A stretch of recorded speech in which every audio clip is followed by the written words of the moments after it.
wow, that data. It's incredible. I mean, like we were disproportionately affected by COVID in every single aspect. But it's crazy for me to see how also disproportionately equipped we have been in, like in respond and recovering, despite the incredible misinformation campaign that seemed to have hit the Latino community.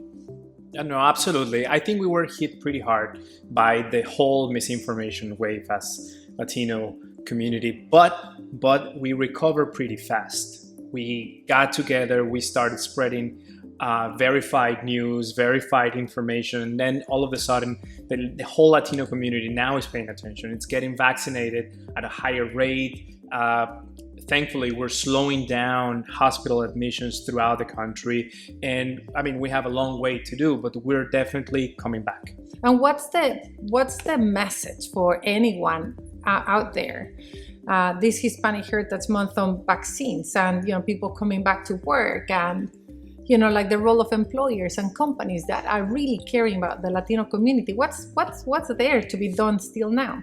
The place where we work can foster comprehension, can foster love, compassion, and they can also foster resistance and barriers. And so I think if companies take a positive role in addressing people's fears and hesitancy towards vaccines and other public health measures, we can go a long way. And that's why I think that the role of corporations and mobilizing corporate America is one of the things that we're obsessed about because of the incredible power they have. COVID somehow unveiled these huge misunderstandings that have been thriving within our community in terms of medicine, health, equality, economy, things of that nature.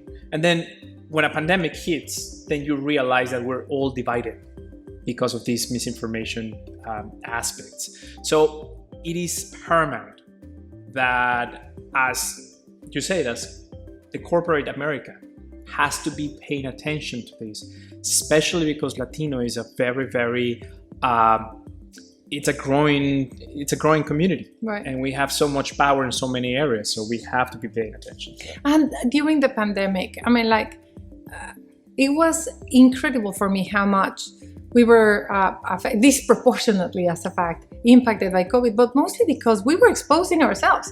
We were 19 million frontliners exposing ourselves, keeping the country running. And I wonder whether really we were acknowledged enough, valued enough. I fully agree with you. I know that we haven't been recognized enough. One thing that I've always said, that when you watch a sports event, you have the cameraman following the athlete all along, and you get inspired, and you see how hard they fight, how hard they train, how hard they invest their times and mentality. But unfortunately, because of the laws in the United States, we're not able to see what nurses and doctors do inside a hospital. If people were to watch that, they would be truly inspired. I've always thought that if we are somehow exposed to the daily work these people do, we would feel a tremendous respect for them. But let me assure you that the work that nurses and doctors do inside a hospital is impressive in every single angle. And that's what you have been able to do. You're a trailblazer and such a role model and a window for all of us to see what your profession is, the love, the need of what we are. You're an example of what our community is. You're a true Hispanic star. And when I say that people should really start looking at ourselves beyond myths and stereotypes, I want everybody to know Dr. Mauricio as a poster child of who we are, like someone that cares, someone that gives, someone that is a professional, that is making it and breaking it for so many people. And that's, that's an opportunity that you have given us in the industry, because at the end, unity is community. Exactly. Together we shine.